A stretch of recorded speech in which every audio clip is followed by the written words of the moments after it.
ከኢትዮጵያ ወደ አረብ ሀገር ለመምጣት የሚያስፈልጉትን የአረብ ሀገር ዝግጅቶች ተዘጋጅቼ አረብ ሀገራትን የሚሄድበትን አረብ ሀገር እየመረጥኩኝ ነው። ወደ ማንኛው አረብ ሀገር ብመጣ ጥሩ ነው?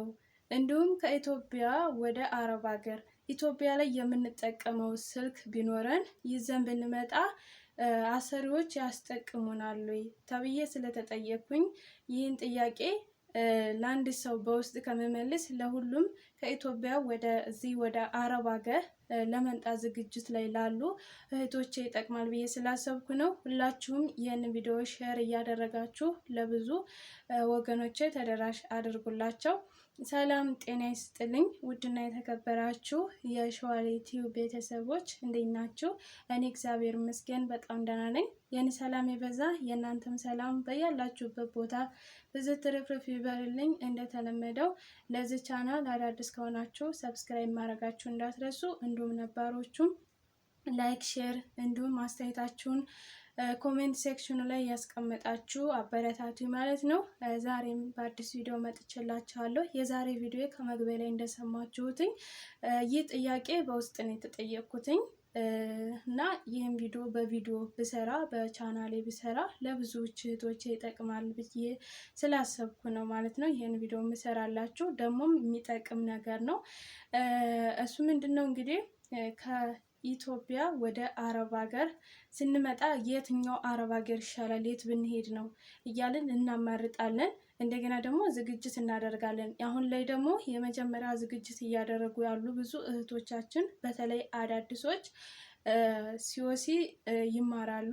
ሲኦሲ ተምረው ያንን ዋናው ትልቁ ነገር አሁን ላይ ሲኦሲ ነው ትንሽ የሚያዘገየው። ሲኦሲ ከተማሩ ቶሎ ይመጣላቸዋል እና ሲኦሲ ተምረው የሚያስፈልገውን ነገር እንትን ብለው የትኛው አረብ ሀገር እንሄድ እያሉ ዝግጅት ላይ ያሉ እህቶችም ሊኖሩ ስለሚችሉ ማለት ነው። እና እንግዲህ በህጋዊ ወይም በፍሪ ቪዛ እና በህገ ወጥ ስንሆን በሶስቱም የተለያዩ ልዩነት አለ። የደሞዝን ክፍያ የምንኖርበትም ኑሮ ሶስቱም ልዩነት አላቸው ማለት ነው። እንግዲህ የመጀመሪያው በኮንትራት ስንመጣ እናንተ ኢትዮጵያ ውስጥ ያላችሁ ልክ ፎቶአችሁ ፓስፖርታችሁ ወደዚህ ወደ ማንኛውም እናንተ የምትፈልጉት አረብ ሀገር ይላካል። ከዛ ትመረጣላችሁ ማለት ነው። ተመርጣችሁ ልክ ኤርፖርት ውስጥ እንደደረሳችሁ አሰሪዎቹ ወይም አረቦች ይወስዷችኋል ማለት ነው። ሁለተኛው ደግሞ በፍሪ ቪዛ። ፍሪ ቪዛ ደግሞ ስትሆኑ በራሳችሁ ሁሉንም ትጨርሳላችሁ። ልክ እዚህ አረብ ሀገር ከመጣችሁ በኋላ የራሳችሁ ቪዛ ታሰራላችሁ ወይም ኢካሜ ታሰራላችሁ። ልክ ኢትዮጵያ ውስጥ እንዴት ነው መታወቂያ እንዳለ እንደዛ የዚህም ሀገሩ መታወቂያ ስለሚያስፈልጋችሁ እንደዛ አሰርታችሁ ወደ ስራ ትገባላችሁ። ህገ ወጥ ደግሞ ምንም አይነት ወረቀት ሳይኖራችሁ በህገ ወጥ መንገድ የምትኖሩበት ማለት ነው። እና እንግዲህ ሶስተኛው በጣም የሚያስፈራ ነው፣ ስጋት አለው ማለት ህገ ወጥ ስትሆኑ ብትታመሙ ችግር ቢደርስባችሁ ብዙ ውጣ ውረድ አለው ማለት ነው። እንደዚሁም ደግሞ እንትን ፍሪ ቪዛም ስትሆኑ ደግሞ በራሳችሁ ስለሆነ ወጪው ፈጣሪ ያድርገውና የሆነ ችግር ቢደርስባችሁ ራሳችሁ ናችሁ። ያው ግን በህጋዊ ስትሆኑ መንግስትም የተለያየ ሰውም ሊያግዛችሁም ሊረዳችሁም ይችላል። ወደ ሀገር ቤትም ስትገቡ እየቀለለ ነገር ነው። እንደገና ደግሞ መዳሜ ስትሆኑ ወረቀታችሁ በትክክል ከተሰራ ምንም አይነት ችግር ቢደርስባችሁ አሰሪዎቻችሁ ኃላፊን ወስደው እነሱ በሚደርስባችሁ ችግር ውስጥ እነሱ ኃላፊ ይሆናሉ ማለት ነው። እና እንግዲህ ወደ ማንኛው አረብ ሀገር ብንመጣ ጥሩ ነው ለሚለው ማለት ነው፣ አዲስ ስትሆኑ ከዚህ በፊት ማንኛውም አረብ ሀገር ካልሰራችሁ አዲስ ስትሆኑ ክፍያው ህጋዊ እንትኑ በመዳም ቤት ስትመጡ ማለት ነው እዚህ ቤሩት፣ ሳውዲ የተለያዩ ሀገሮች ቢያንስ ከ50 ከ40 ሺህ ብር በኢትዮጵያ ከዛን በላይ አይከፈልም አዳዲሶች ማለት ነው። አሁን ዱባይ ሳውዲ አንድ ሺህ ብር ነው ቢከፈል ማለት ነው። 1000 ድርሃም ምናምን ነው የሚከፈለው። 1000 ድርሃም ደግሞ ቢያንስ 40 ሺህ ብር እንደዛ ምናምን ነው የሚሆነው በአሁኑ ምንዛሬ ማለት ነው። ከሁሉም ደግሞ አረባት ሀገር ዝቅተኛው ደግሞ ቤሩት ነው። ቤሩት አሁን በጣም ዝቅተኛ ክፍያ ነው፣ 25 ሺህ ብር ነው ያኔ ለአዲሶች $150 ነው። $150 ደግሞ በ156 ባለው አሁን ታጨመረ ከዛሬ ሳምንት 156 ነበረ። 156ን በ150 ስታስቡት በጣም ርካሽ ነው። ቢያንስ 20 ሺህ ብር ነው የሚሆነው። ከዛም በላይ አይሆንም ማለት ነው። የቤሩት ማለት ነው። አዲሶች ከአሁን በፊት የማንኛውም አረብ ሀገር ካሰራችሁ ማለት ነው። ካሰራችሁ ደግሞ የቋንቋ ልምድ ካላችሁ እዚህ ቤሩት ከመጣችሁ 200 250 እንደዚሁ እስከ 300 የሚከፍሉ ሊኖሩ ይችላሉ። ያው ቋንቋ በደንብ ከቻላችሁ ማለት ነው። ዱባይም ደግሞ ቋንቋን ብትችሉ ባትችሉ እንደ አዲስ ነው የምትያዙት። እንደ አዲስ ስለምትያዙ ምግብ ስራ ከቻላችሁ ነው ሊያውም እስከ 120 ማነው እስከ 1020 እንደዛ ምናምን የሚከፈለው እና ማሰብ ትችላላችሁ። ኳተር ኩዌትም አሪፎች ይመስሉኛል። እንግዲህ ማለቴ ማንኛውም አረብ ሀገር እናንተ እንደ ቻንሳችሁ እንደ እድላችሁ ነው።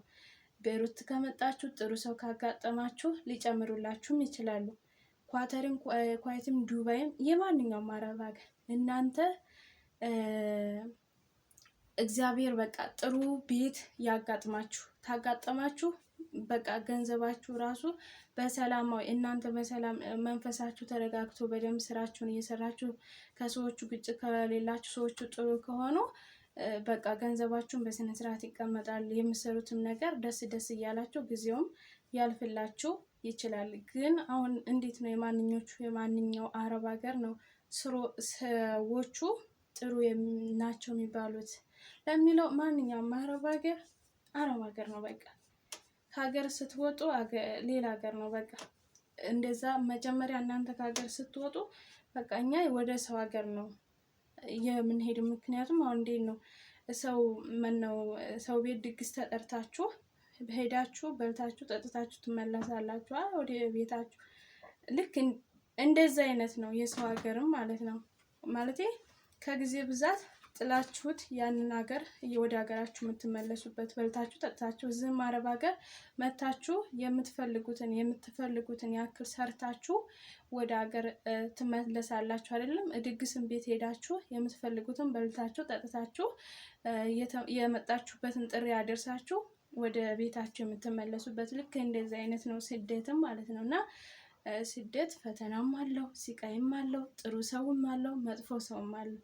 እና እኔ ሰዎች አረብ ሀገርን የዛ ሀገር አረቦች ጥሩ ናቸው ብዬ አልልም። ምክንያቱም እንደ እንትን ነው እንደ እድል ነው። አሁን አብዛኛው ቤሩት ሰዎቹ ጥሩ ናቸው ምናምን የሚሉ አሉ። ግን ያም እንደ ቻንስ እንደ እድላችሁ ነው። በጣም መጥፎ አረቦች አሉ እዚህም ቤሩት ላይ በጣም እኔ ከራሴ ከማውቃቸው ሰዎች ስንት ተሰቃይተው ከዚህ ከቤሩት እንደሄዱ ስለማውቅ ማለት ነው። እኔ እግዚአብሔር ይመስገን ግን በዙም የተሰቃዩ ብራቸውን በስነ ስርዓት ለዚህ እንኳን ለዝቅተኛ ደሞዛቸው ማለት ነው $150 እንኳን የማይሰጣቸው ብዙ እህቶች አሉ። ብዙ የሚሰቃዩ አሉ። ብዙ ስራ የሚበዛባቸው ብዙ ተጨቆነው ያሉ አሉ ቤሩትም ላይ ማለት ነው። እና ማንኛውም አረብ ሀገር እናንተ በቃ ተስፋ ቆርጣችሁ በቃ እዚህ ሀገር ሄጄ መስራት መለወጥ አለብኝ ፈጣሪ ወይ አንተ ተከተለኝ ብላችሁ ቆርጣችሁ መሄድ እንጂ በቃ እዚህ ሀገር ማንኛው ብላችሁ በቃ እግዚአብሔር ወደ መራችሁ ፈጣሪ በልባችሁ በአሚሯችሁ የመጣ እኔ ልንገራችሁ። በመጀመሪያ እኔ ኳተር ነበረ እንትን ያልኩት ማለት ነው። እና ኳተር እንትን ብዬ ከዛ በመካከል ደግሞ ዱባይ እንትን እዚህ ቤሩት ተጨመረ ማለት ነው። እንግዲህ የፈጣሪ ነገር ማለት ነው። እዛ ያ ደግሞ እዛ ኳተር የጀመርኩት በዘመድ ነበረ። ዘመድና የእሱ እህትና እኔ ነበርኩ እሱ ሊያስጨርስልን እዛ ዘመድ ነበረን ኳተር። ከዛ ልክ እሷ በመካከል ታመመችና ከዛ እሷ ስትታመም እኔን ዝም አለኝ። ከዚያው ዱባይ እንትና ቤሩት መጣሁኝ። እግዚአብሔር ይመስገን ስለሁሉም እና ፈጣሪ ወደ መራን ነው። እህል ውሃ ወደ ጠራን ፈጣሪ ወደ ፈቀደው ነው። እዚህ አረብ ሀገር እንኳን መታችሁ ወደ ሀገር ቤትም ልትመለሱም ትችላላችሁ። ብዙዎች አሁን በተለይ አዳዲሶች የሚመጡት በጣም ጭንቀታሞች ናቸው። በጣም ከምንም በላይ ማለት ነው። እና እናንተ በቃ ሰው ሀገር ነው የምንሄደው ጠንክረን መስራት አለብን መለወጥ አለብን ብላችሁ ናፍቆቱንም ምኑንም የእናትን ጓዳ ምኑንም በቃ አየር ላይ ትወጡ መሬት እዛው ኢትዮጵያ ውስጥ ጥላችሁት ነው የምትመምጣት ያለባችሁ እና እግዚአብሔር ደግሞ ያሰባችሁትን ያለማችሁትን ያሳካላችሁ። እና አሁንም ለዚህ ለእህቴ የምላት ነገር ምንድን ነው? በቃ አንቺ ወደ ፈጣሪ ወደ መራሽ በቃ እግዚአብሔር አንተ የምሰራበትን አረብ ሀገር የምሰራውን ስራ አንተ ባርክልኝ፣ ወጥቼ ወደ ሀገሬ እንድመለስ በሰላም ወደ ሀገሬ እንድመለስ አንተ እርዳይ ብለሽ ተስፋ ቆርጠሽ ፈጣሪ ወደ መራሽ አረብ ሀገር መምጣት ነው ማለት። ይሄ ሀገር አሪፍ ነው፣ ይሄ እንደዚህ ነው።